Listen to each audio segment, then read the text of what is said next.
rebars or reinforcing bars is crucial in concrete structures as it provides tensile strength that concrete lacks. But what if that steel compromises on quality? Substandard steel can lead to cracks, corrosion, and ultimately structural failure. In a way, rebar essentially functions as the backbone of building, ensuring strength and flexibility in the structure. At Tata Tiscon, we understand the critical role steel plays in building a strong nation.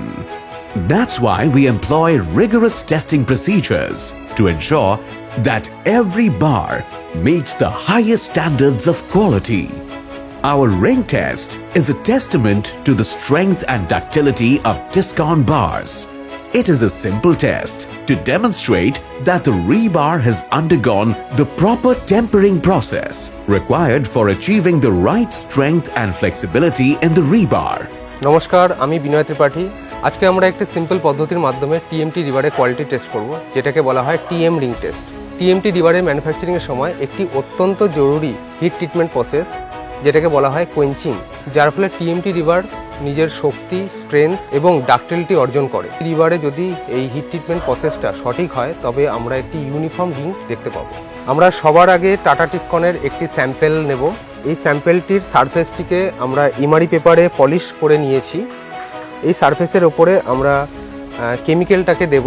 এই কেমিক্যালটি হচ্ছে নাইট্রাল solution.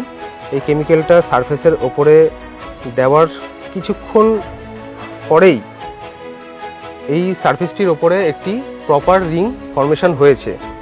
এই proper ring ফর্মেশনের দ্বারা আমরা বুঝতে পারি এই স্টিলটি পারফেক্টভাবে quenching করা হয়েছে এবং হিট ট্রিটমেন্ট প্রসেস এই স্টিলটিতে খুব ভালোভাবে হয়েছে।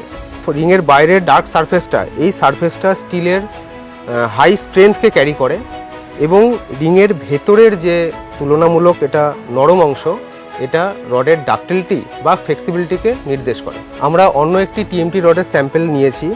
এই রিবারটিকে আমরা পলিশ করে নিয়েছি সারফেসটা, এবং সারফেসের ওপরে আমরা কেমিক্যালটাকে দেব।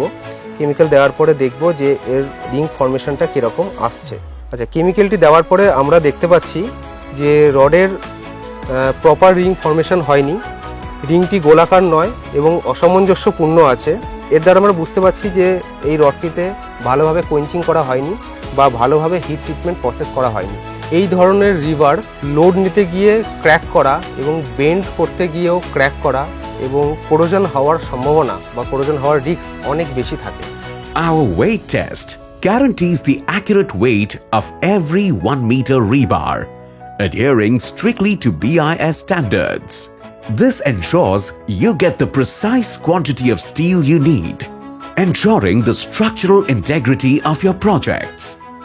It's this meticulous attention to detail that sets Tiscon apart. BIS 1786 সবকটি রডের ডায়া অনুযায়ী তার ওয়েট নির্ধারিত করে দিয়েছে।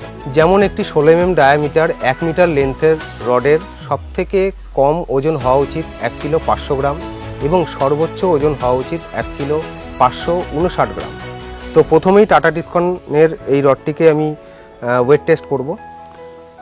আমি টাটা টিসকন রডের ওজন পাচ্ছি 1 কিলো 558 গ্রাম, সর্বনিম্ন এবং সর্বোচ্চ ওজনের মধ্যেই রয়েছে। এই টাটা স্টিলের সঠিক ওজনের লোহা আমরা কনস্ট্রাকশন সাইটে ইউজ করলে দীর্ঘমেয়াদী কনস্ট্রাকশন হয় এবং এই ধরনের লোহা সম্পূর্ণভাবে সঠিক লোড ক্যারি করার ক্ষমতা রাখে। আমি অন্য লোহাটিকেও টেস্ট করব। এই টিএমটি বারটি 1 মিটার লেন্থ এবং এই রডটির ওজন আসছে 1 কিলো 311 গ্রাম।